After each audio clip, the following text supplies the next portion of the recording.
सुप्रभात बच्चों, प्यारे बच्चों।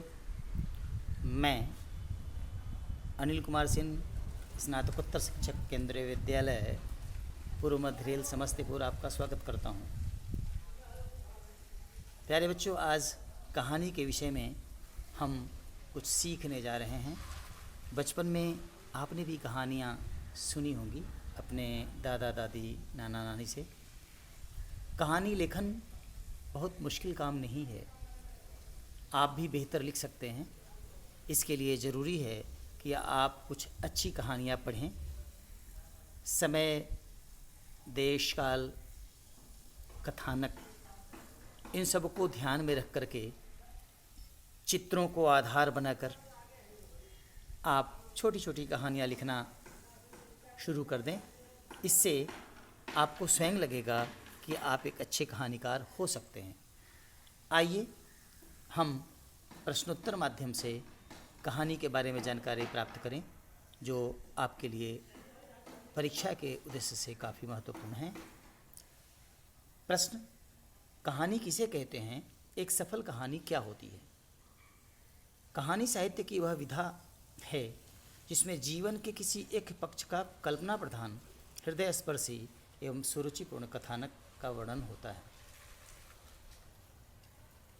कहानी दादी नानी के द्वारा कही गई, जैसे एक राजा और एक रानी आदि आदि किसी घटना का उल्लेख है। प्रत्येक कहानी में एक परिचय, एक विषय वस्तु और एक निष्कर्ष भी होता है। तथापि सफल कहानियाँ वे हैं जिनके कथानक में कोई अलग चीज़ होती है जो पाठकों एवं श्रोताओं का ध्यान अपनी ओर आकर्षित करे। अगले प्रश्न की ओर बढ़ते हैं। कहानी का विषय वस्तु कैसा होना चाहिए? ऐसा प्रश्न आपसे भी पूछा जा सकता है। आप बेहतर प्रश्न का उत्तर दे सकते हैं। एक सफल लेखक वही होता है जो अपनी कहानी के विषय वस्तु का चयन उत्तम तरीके से करता है। एक सफल कहानीकार को पाठक तक पहुंचने में काफ़ी मशक्क़त करनी पड़ती है, अर्थात विषयों का चयन ऐसा हो जिसमें पाठक के जीवन का यथार्थ प्रतिबिंबित होता रहे। कहानियाँ अच्छी हो जाएंगी। उसका विषय का चयन बहुत सोच समझ के करना होगा। एक कहानीकार कल्पनाशील होता है कैसे? एक सफल कहानीकार वही होता है जो कल्पना के बीज बोकर एक विशाल वृक्ष खड़ा कर देता है। यदि कहानीकार कल्पनाशील नहीं है तो उसकी कहानी धरातल पर टिक ही नहीं पाएगी। उसे अपने परिवेश एवं नित्य परिवर्तित परिस्थितियों से रूबरू होते हुए हमेशा कुछ न कुछ नया करने हेतु उद्यत रहना चाहिए, तभी वह एक सफल कहानीकार हो सकता है। कहानी का शीर्षक कैसा हो? जाहिर है कहानी का शीर्षक रोचक होना चाहिए। यह मुश्किल तो है।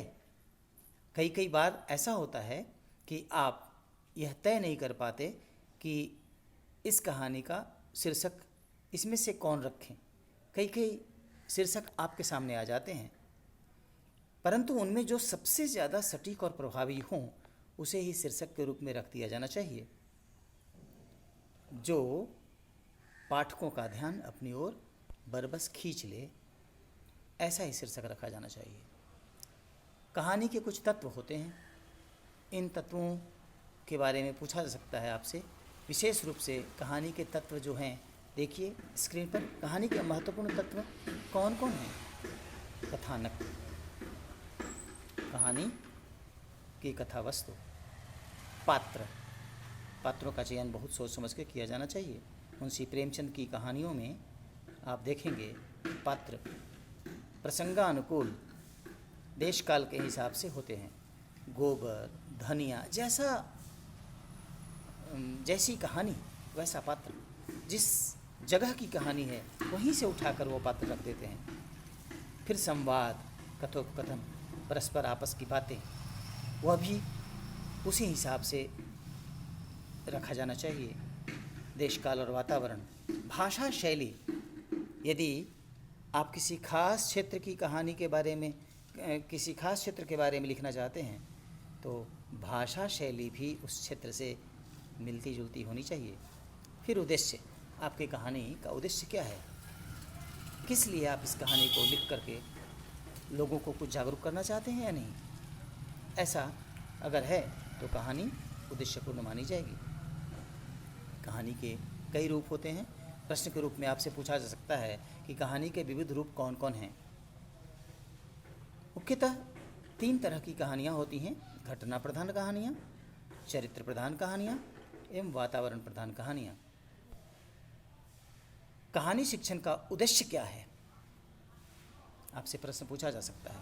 कहानी शिक्षण का उद्देश्य मात्र मनोरंजन ही नहीं होता, अपितु कहानियाँ शिक्षाप्रद भी होनी चाहिए।